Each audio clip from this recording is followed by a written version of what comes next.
Bem-vindos a mais uma conversa da Roca Lisboa Gallery. Hoje teremos a presença do Paulo Parra, um designer multifacetado. Para além do design, é curador, historiador, crítico e colecionador. O que torna esta conversa uma conversa com grande expectativa da minha parte, até porque são poucos os colecionadores de mobiliário e design contemporâneo português, e penso que será uma ótima oportunidade de podermos perceber um pouco melhor do que é a obra de Paulo Parra e da sua coleção.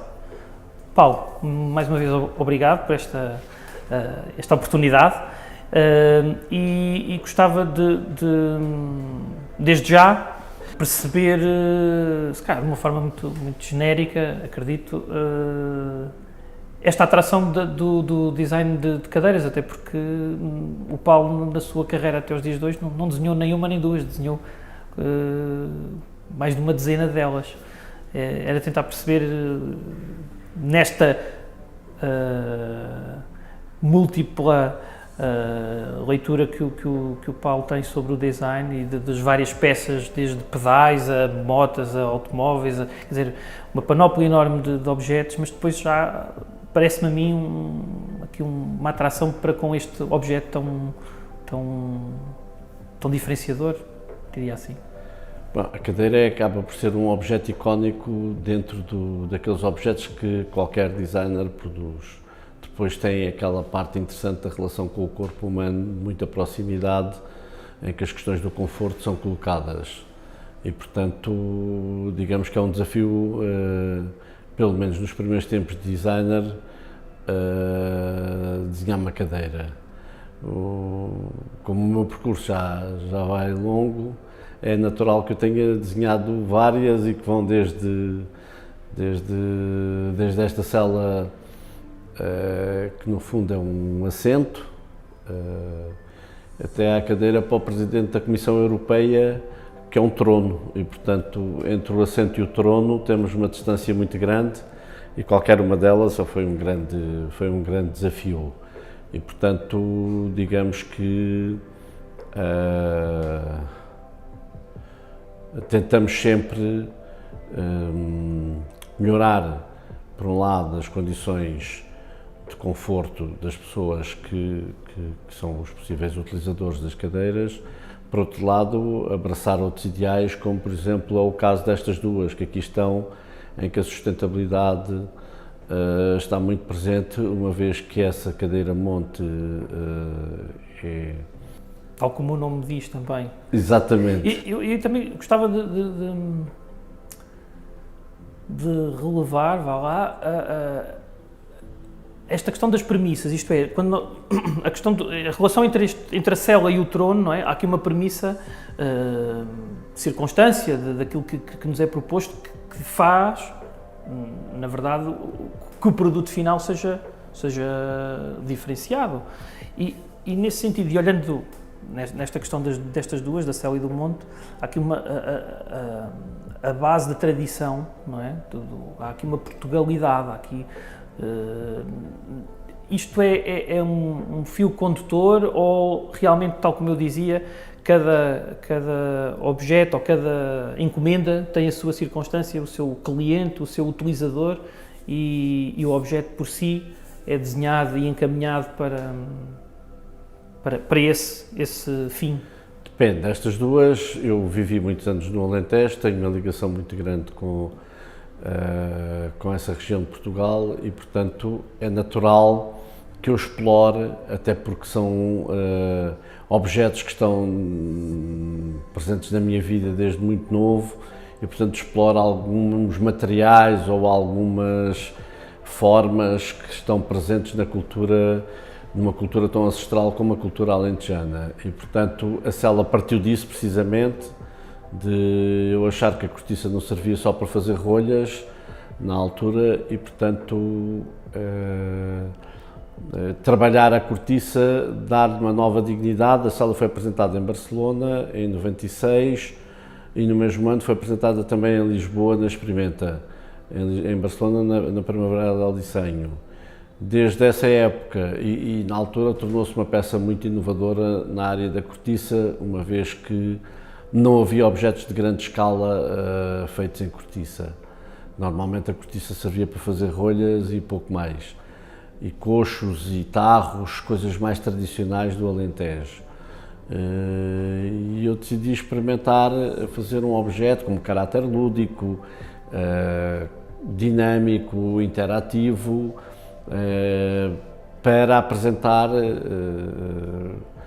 Primeiro que tudo foi único e simplesmente porque me apeteceu fazer e falei com os artesãos, e depois houve a oportunidade de eu apresentar na Primavera del Desenho, na delegação portuguesa que lá estava representada, e portanto assim foi. Depois viemos também para Lisboa, como eu já disse, para a Experimenta. Podemos, se calhar, particularizar um pouco a concepção, isto é, a estrutura de como é que... Isto é uma peça una em cortiça, tem uma estrutura, como é que... Ela é feita por placas, uma vez que a cortiça é um material caro, por um lado, e por outro lado tem que se respeitar também o seu peso ambiental e, portanto, quanto menos cortiça se puder usar, melhor, e nesse aspecto ela não é maciça. A primeira, o artesão fez-la maciça, mas eu disse-lhe que não era para ser maciça, ele tinha percebido mal. Só é maciça na parte superior. Depois o resto são placas que até são iguais e que, portanto, são coladas, digamos assim, à parte superior e permitem criar esta estrutura, que depois leva uma pega em pele natural, que também é um elemento muito utilizado, por exemplo, nas botas. Normalmente os vaqueiros ou as pessoas que montam a cavalo, há uma tradição de fazer botas. Curiosamente, a maior parte das pessoas pensa que aquelas botas texanas nasceram no Texas, mas não nasceram no Texas, elas nasceram no sul da Península Ibérica, no Alentejo e na Andaluzia. Foram levadas para o Texas pelos espanhóis quando eles dominavam o México, porque o Texas pertenceu ao México. E, portanto, e daí as botas de cowboy são botas alentejanas ou botas andaluzas, não há mais, não foram os cowboys que inventaram aquelas botas. E, portanto, eu lidei com esses artesãos, até porque tive essas botas na minha infância, e umas até ainda estão expostas, minhas, desenhadas por mim, estão expostas no museu em Évora, no Made. E, portanto, digamos que o desafio foi utilizar os materiais tradicionais, mas dar uma forma completamente inesperada. Esta cela tem 3 utilizações possíveis, uma delas será assim, outra é colocá-la em pé e ela serve como banco, outra é colocá-la deitada no chão e ela serve como encosto, como as celas dos cowboys, digamos assim, que também não são dos cowboys, porque as celas são também... Dos vaqueiros, exatamente, também peninsulares e foram levadas para lá. E, portanto, a sala tem essa dinâmica de ter várias... E depois foi aqui até na própria Roca que foi apresentada uma nova coleção, por acaso não foi na Roca, a segunda vez que foi apresentada é que foi na Roca. A primeira vez foi nas Tapeçarias de Porto Alegre, que também é uma empresa que tradicionalmente está no Alentejo, embora tenha uma delegação em Lisboa e tem uma galeria muito gira ali perto da Rua do Século, e, portanto, foi lá apresentada uma coleção que se chamava Design Natural e que tinha peças que têm a ver também com o processo e com o pressuposto de utilização da cela, que é multifacetado, multiusos e, portanto, tudo tem cortiça e pele só. A partir daí, penso que a cortiça ganhou progressivamente uma dinâmica diferente. Esta cadeira, ou este banco, acabou por navegar por muitos locais e muitas exposições, não é? Eu recordo-me de a ter visto em várias ocasiões, quando havia uma mostra de vários designers portugueses. À época, lembro-me ou não estou... Não, a sala já... Acabou por ter um percurso muito rico, não é? Isso provavelmente também foi o meio que permitiu que a cortiça ganhasse uma outra visibilidade. Sim, enquanto, porque ao ser matéria-prima ao ser apresentada em exposições de design, não é, tinha um impacto maior e provavelmente, não sei se ela já viajou mais do que eu, mas já viajou bastante, porque já esteve na China, já esteve no Brasil, já esteve nos Estados Unidos, já esteve em Inglaterra, na Alemanha, Espanha, França, sei lá, percorreu várias bienais Normalmente quando havia, ou quando há uma representação de design português, a sala está sempre presente, porque de facto é um objeto um pouco invulgar na sua concepção. E porque já tem uma história longa, não é? Digamos assim, no contexto do design português, não é? Porque é uma peça dos anos 90, início dos anos 90, e foi apresentada, como já dissemos, em 96. A Cadeira Monte, eu fui sócio fundador de uma instituição que chamava SUS Design, que se chama de SUS Design, e na altura fizemos um projeto com o artesanato alentejano e eu decidi redesenhar a cadeira tradicional alentejana e voltar a colocá-la um pouco nas suas raízes, porque tradicionalmente a cadeira alentejana não era pintada. Era isso que eu ia perguntar. Não pode ser. Não é? Tradicionalmente, a cadeira alentejana era a cadeira que assumia a cor natural dos materiais, o bunho e a madeira, não é? E, portanto, quis devolver-lhe essa originalidade de não aplicação de cor, que é uma coisa romântica do final do século XIX, pintar a cadeira e depois, ainda para mais, depois ainda, além de pintar a cadeira, que é do século XVIII, ainda há depois a decorada, que é aquela mais conhecida com as flores, que é essa do século XIX. E, portanto, redimensionei, digamos assim, algumas das medidas principais e fiz duas versões, uma baixa, com costas baixas, e outra com costas altas, que é aquela que está... Quando nós falamos da cadeira tradicional alentejana, é a cadeira baixa ou a alta já é uma variação por si? Isto é, era uma cadeira para se estar junto à lareira, para estar junto à lareira, cozinhar, porque era aí que boa parte da atividade doméstica ocorria, ou, que é uma dúvida que eu tenho, não sei se o Paulo saberá responder, se a questão da cadeira alta é uma variação que alguém em tempos achou que devia ocorrer e que na sua pureza, na sua originalidade, a cadeira é uma cadeira baixa? Não, a cadeira alentejana tem várias dimensões, que vão normalmente desde a cadeira de criança, depois tem a cadeira de costura, que é essa que diz que é para costurar ou então é para estar perto do lume de chão, como se diz no Alentejo, que não se utiliza muito a expressão lareira, só em casas mais sofisticadas, normalmente é o lume de chão. E esta cadeira é uma cadeira de caráter mais popular. Depois tem a cadeira de mesa, que será a cadeira alta, que é essa, mais ou menos, e depois ainda tem a cadeira de braços, que normalmente era a cadeira do senhor da casa e que normalmente só ele é que sentava nela, pelo menos a tradição assim o diz. E, portanto, tem, até nisso, a cadeira alentejana tem uma configuração muito curiosa, que é esta adaptação a diversas idades e diversas utilizações, por um lado, e por outro lado tem outra coisa que é uma questão ergonómica muito interessante, que é, além de permitir o arejamento, não é? Porque como tem fibras vegetais onde nós nos sentamos, permite um certo arejamento e, portanto, não aquecer tanto o corpo. Por outro lado, torna-a mais leve e, por outro lado, ainda torna-a muito mais confortável, porque eu costumo dizer na brincadeira que a cadeira alentejana dança, ou seja, porque essas fibras permitem que ela se mexa e, como ela se mexe, ela adapta-se mais facilmente ao corpo e torna-se mais confortável. E, portanto, digamos que é uma cadeira com embora seja uma cadeira tradicional, é uma cadeira com uma componente de design extremamente elevada. Já outras cadeiras que eu desenhei teriam outros interesses, outras paisagens e por exemplo, a cadeira que desenhei para o Presidente da Comissão Europeia, na altura fiz uma entrevista com ele e ele disse-me que o livro era o objeto preferido dele, então eu decidi, a partir de um livro, fazer uma cadeira... À época, Durão Barroso? Sim. Fazer uma cadeira que fosse biblioteca, ou seja, pudesse levar alguns livros na parte inferior, e era uma cadeira trono, uma cadeira de estado, uma cadeira estática, com formas muito retilíneas e muito impositiva, materiais muito nobres, madeiras exóticas, portanto nada de aço inox, uma pele muito sofisticada, ao contrário destas duas peças que usam os materiais mais em bruto, mais rústicos e mais na sua configuração tradicional. Aquela cadeira, não, inclusivamente o casamento das madeiras foi tudo muito bem selecionado e só fizeram 5 exemplares.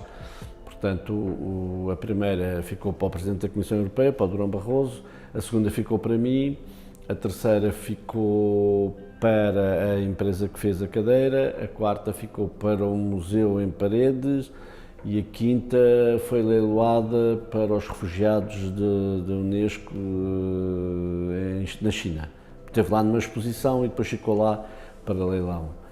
E, portanto, entre isso, há cadeiras para todos os gostos, desde cadeiras que são feitas em materiais muito softs, borrachas, como foi aquela que ganhou o prémio da Arflex. Mas, por exemplo, essa cadeira em borracha é uma motivação que ocorre, não é do nada, mas ocorre por uma ocasião de um dia, ou há, no concreto, um cliente, tal como havia nesse projeto do Durão Barroso, um cliente e o objeto é efetivamente pensado de acordo com uma vontade não pensada ou sonhada pelo Paulo, mas por alguém que coloca algumas premissas em cima da mesa para o arranque do projeto. Há tudo. Naquele caso, no caso da cadeira da Arflex, que eu chamo de Arflex, a Arflex é uma grande empresa do grupo Pirelli, que faz materiais, borrachas, pronto, enfim, utiliza o know-how que a Pirelli tem nessas áreas e, portanto, eu achei que era oportuno para um concurso em que Portugal tinha acabado de entrar na Comunidade Europeia, Portugal e Espanha, seria interessante fazer um projeto que utilizasse esses materiais, por um lado, mas por outro lado mostrasse uma utilização da cadeira. Ela é uma chaise longue, não é uma cadeira normal, e portanto que mostrasse uma utilização da cadeira muito mais descontraída daquilo que se esperava que viesse a ser a Europa comunitária nas próximas décadas, e parece que não aconteceu. Mas, e portanto, eu como muitas vezes tenho uma cama grande, também do grupo Pirelli, ou então no chão, gosto de espalhar os livros, gosto de estar à vontade, gosto de ter o portátil de um lado, gosto de trabalhar com uma superfície imensa à minha volta para poder pôr as coisas todas e estar à vontade. Achei que essa cadeira de repouso poderia, porque ela está perto do chão e permite chegar a casa, depois é muito leve, pode colocá-la em qualquer lado e, portanto, ela com o sofá volume, que é outra peça também muito insólita, que são peças que vão beber também um pouco à contracultura dos anos 60 e, portanto, são peças irreverentes. Eu acho curioso o Paulo admitir essa questão do ir beber. Por vezes o que eu vou sentindo também em outros designers, em conversas que vamos tendo, é que há de algum modo, uma resistência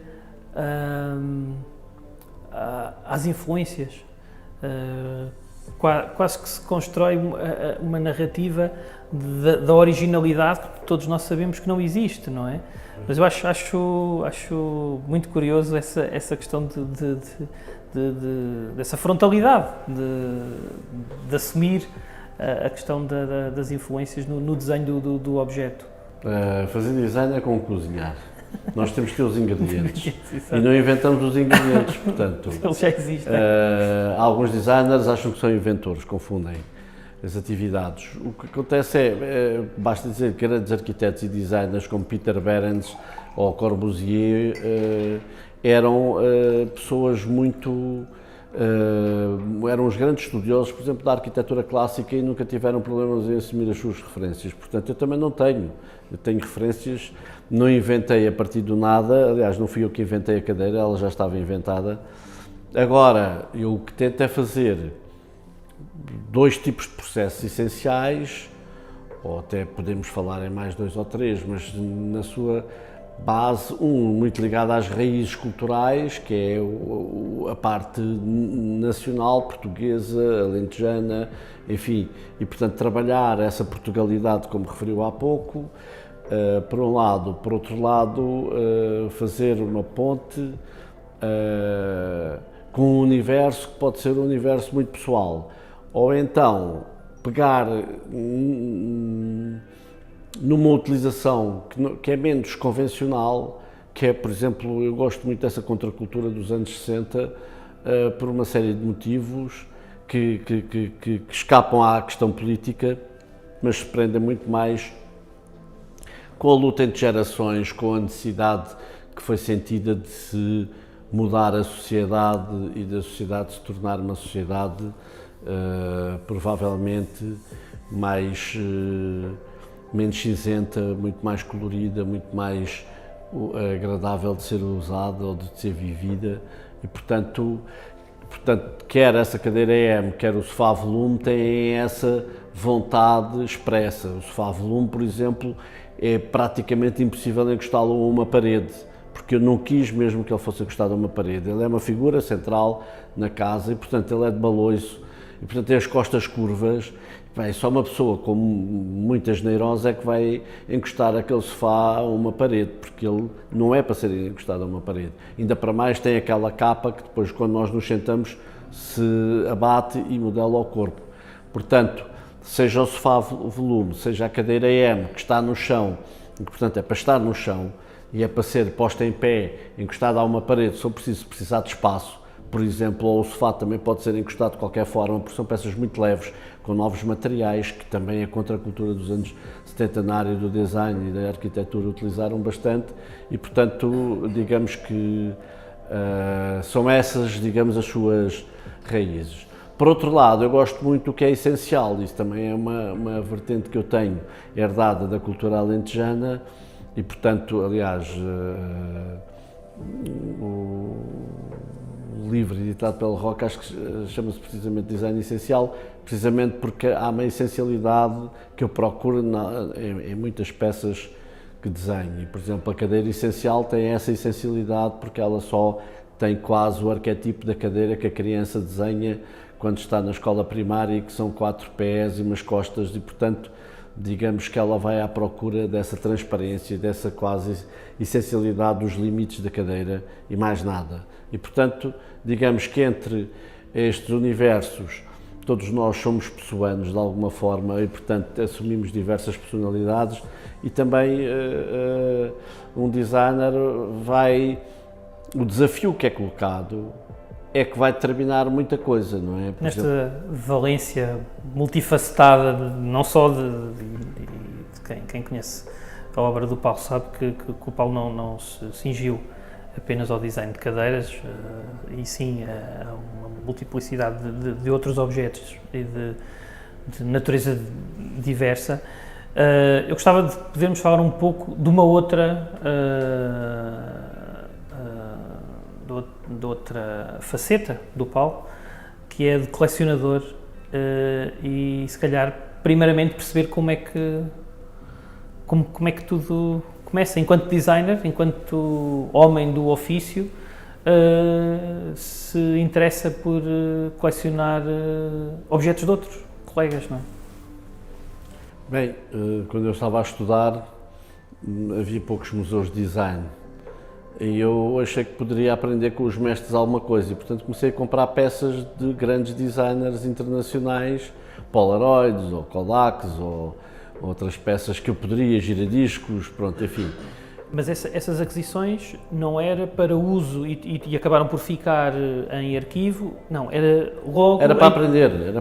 Era olhar para os objetos. Era uma situação pedagógica, não é? Eu comprava uma câmara do Dayfrus, uma Polaroid, para perceber como é que ele a tinha desenhado, o que é que ele tinha feito ali de inovador. Claro que, a partir de uma determinada altura, o Rogério Ribeiro, que foi meu professor e meu orientador e criou o curso de design ali na Faculdade de Belas Artes, design de equipamento, convidou-me para fazer uma exposição com a coleção lá na Casa da Cerca, e eu acedi, e a partir desse momento achei que tinha que me profissionalizar em termos de, Mas então, como colecionador. Por essa altura, na Casa da Cerca, a coleção já tinha uma dimensão interessante. Já tinha cerca de 500, 600 peças, já era bom, mas neste momento a coleção internacional ultrapassa as 3.000 e a coleção nacional deve andar pelas 750, mais a coleção de artesanato alentejano que deve andar por volta das 200, 250. Portanto, que são as três grandes coleções, as três grandes áreas, digamos, de colecionismo que eu tenho tido no design. Não estou arrependido, quer dizer, por um lado, o facto de eu ter investido tempo a colecionar design, deu-me um conhecimento muito profundo dos grandes mestres. Posso dizer que a coleção internacional, neste momento, em Évora, estão expostas só 5 peças dos 25 principais designers mundiais. Mas eu, neste momento, já tenho 6 peças dos 50 principais designers mundiais, o que é um caso único em todo o mundo. Quer dizer, nem o MoMA, não há nenhum sítio que tenha 6 peças dos 50 principais designers, pelo menos que eu conheça. E eu conheço bem as coleções dos outros, como deve calcular, se estou na área e como, enfim, quem me conhece sabe, eu sou muito empenhado naquilo que faço, portanto conheço bem a coleção do MoMA, do Centro Jorge Pompidou, do Saint-Lung de Munique, portanto sei o que é que eles têm e esta foi uma especialização minha, portanto ter 6 peças de 50 dos principais mestres do design não é fácil. Ainda há pouco tempo comprei uma nos Estados Unidos, muito rara também, e portanto digamos que esse foi o fio condutor que me levou a criar a coleção. Ter, por um lado, uma boa representação, ou excelente até, direi, porque tem 6 no mínimo. Não é? Sei lá, Dieter Rams tem bem, umas 20, Philippe Starck tem também não sei quantas, portanto eu estou a dizer no mínimo ter 6. E há alguns que são muito difíceis, Marianne Brandt, por exemplo, arranjar 6 peças é muito difícil, por exemplo, Peter Behrens até tem mais do que o MoMA de Nova Iorque, tem cerca de 12 ou 13 peças mesmo, eles têm depois desenhos e coisas do género. Portanto, e as peças de Peter Behrens, por exemplo, são peças bastante valiosas e muito procuradas e tem algumas muito raras mesmo. E, portanto, também arranjei as peças num bom tempo, não é? Porque agora toda a gente sabe o que tem, na altura muita gente não sabia bem o que tinha.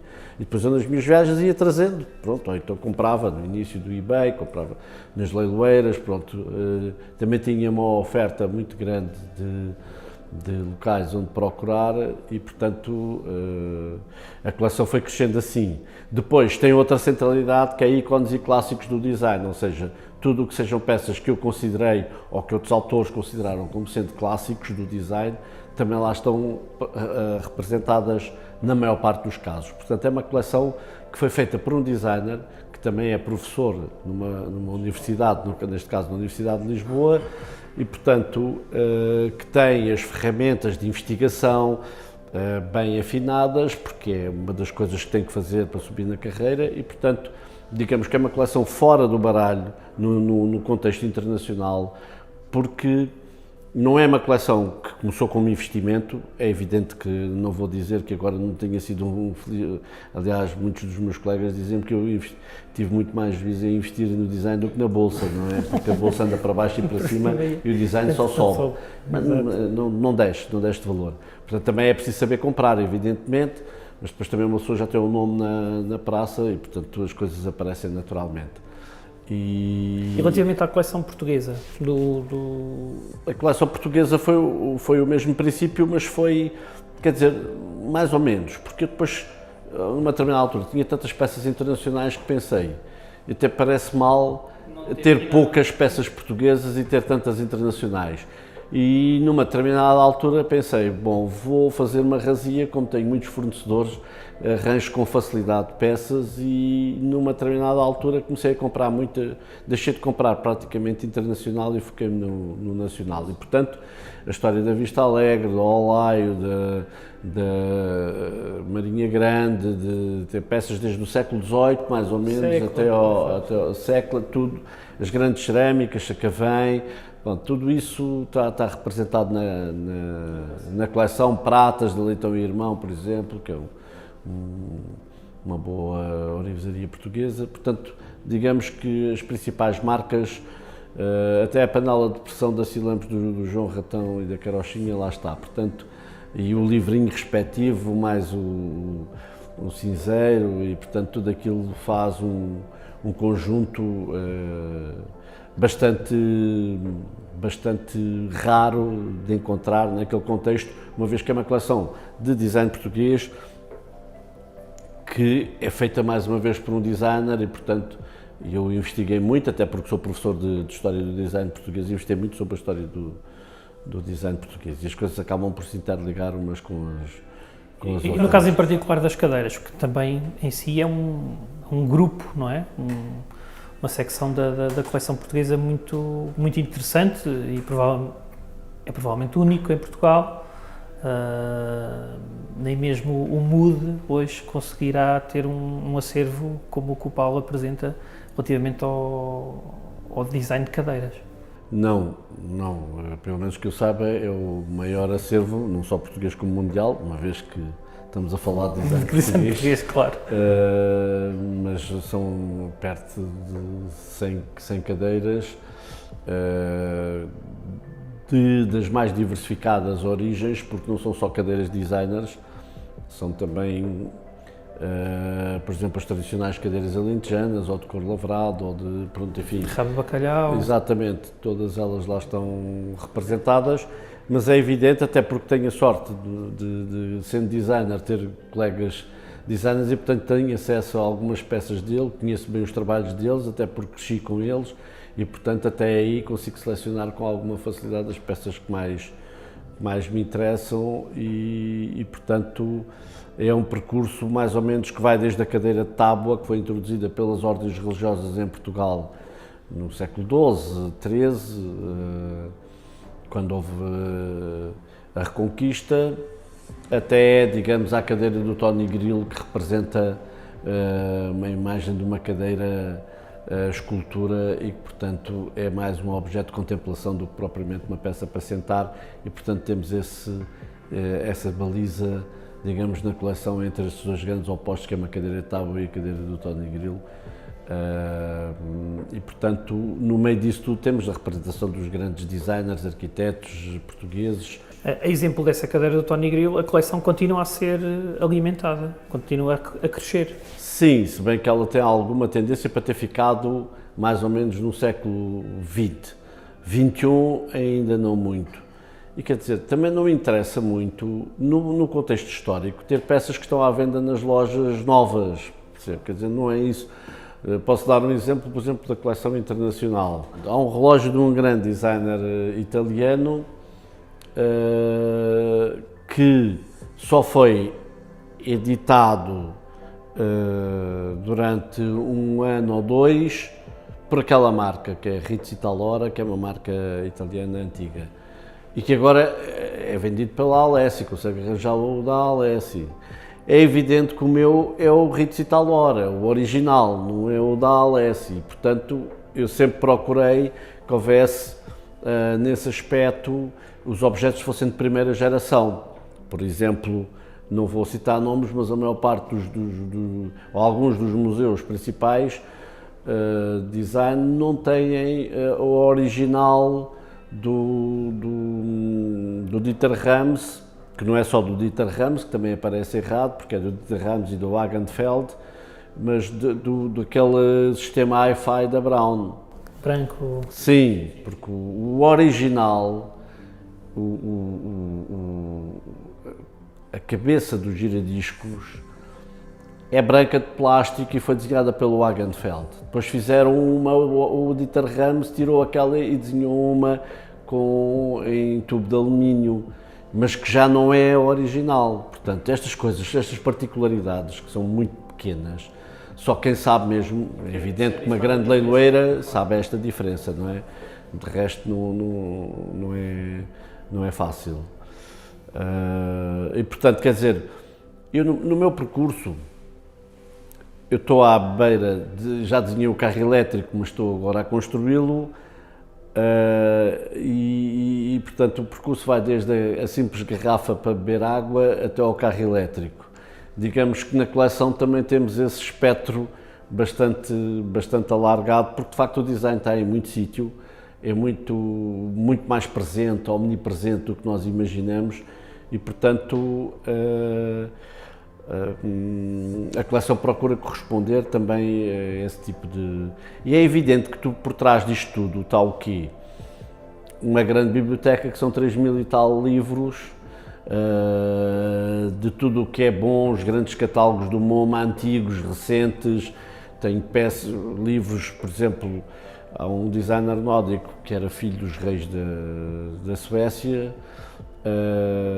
e que é um dos primeiros designers nórdicos, só existe um catálogo sobre ele, é um catálogo em sueco, e eu tenho esse catálogo, portanto, ou seja, tenho livros sobre todas as peças e todos os grandes designers que alguns tive que fazer investigação, evidentemente não é muito conhecido o percurso deles.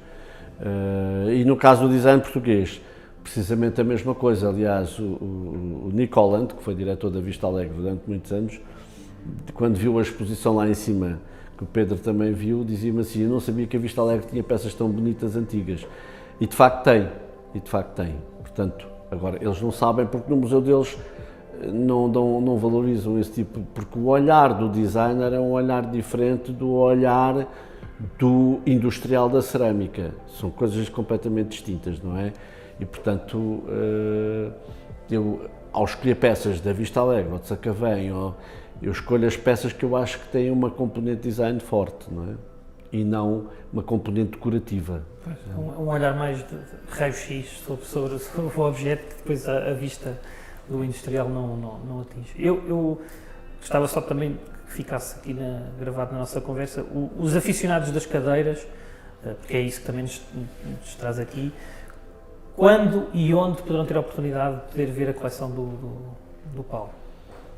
A coleção de cadeiras, só de cadeiras, ela já esteve exposta em Évora, já esteve exposta na Faculdade de Belas Artes, já esteve exposta lá em cima numa capela desacralizada em Barcelos e provavelmente, se tudo correr bem, estará exposta daqui a 2 anos ou até antes. Eu penso que ainda será antes, porque estamos a pensar em fazer uma exposição brevemente e, portanto, digamos que estes são os timings que eu posso para já avançar.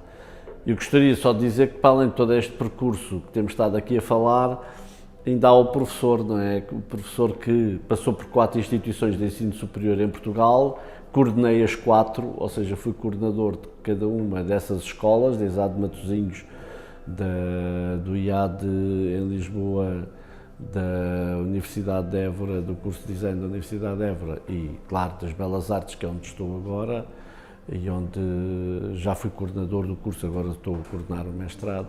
E, portanto, porque acho que é importante, para além de haver um entendimento do que é o design e da prática da profissão e até do colecionismo, passar às novas gerações a importância que todo esse historial tem, seja o historial de fazer design, seja o historial de colecionar design, que é um prazer também muito grande, felizmente, desde que eu comecei. E acabamos por ter, nós que não temos esse acesso a essas peças, poder ter essa oportunidade de não apenas as acompanhar em livro ou na fotografia ou na internet, mas sim olhar o objeto na sua tridimensionalidade e percebê-lo, não é?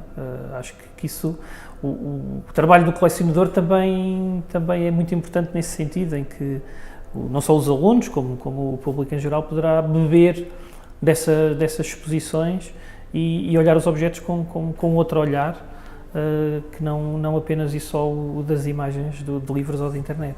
Sim, por exemplo, no caso das máquinas de escrever, isso é muito interessante, porque quando vira uma máquina de escrever é que percebe logo se o designer era bom ou não era, porque ela por cima até elas são quase todas bonitas, não é?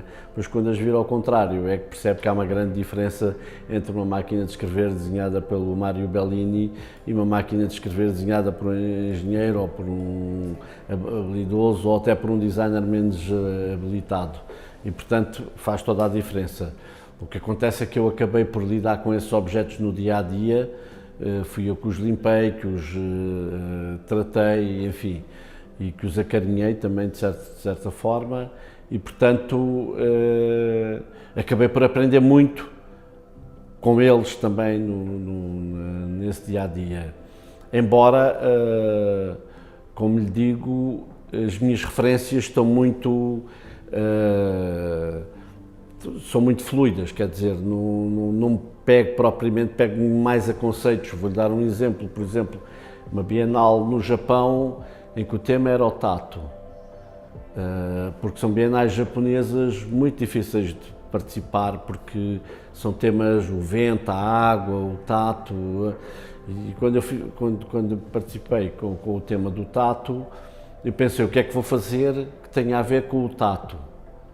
E então desenhei umas luvas que davam luz, ou seja, quando eu calço as luvas, elas têm os cristais líquidos são sensíveis à temperatura da pele, alteram a sua configuração com a temperatura, não é? Estão calibrados para entre 35 e 40 graus, também não é preciso mais, e portanto emitem radiação luminosa, e portanto quando calça aquelas luvas elas emitem radiação luminosa. E portanto isto são conceitos muito aéreos, muito fluidos, e a minha forma de pensar a cultura de projeto é assim, é uma cultura muito, ou uma metodologia muito fluida, quer dizer, muito mais no etéreo do que propriamente na construção maciça.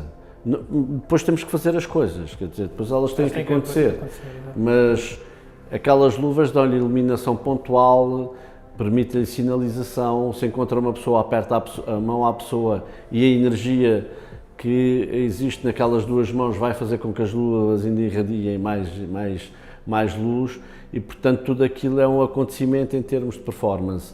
E portanto eu acho que os objetos também têm que ter essa parte da surpresa.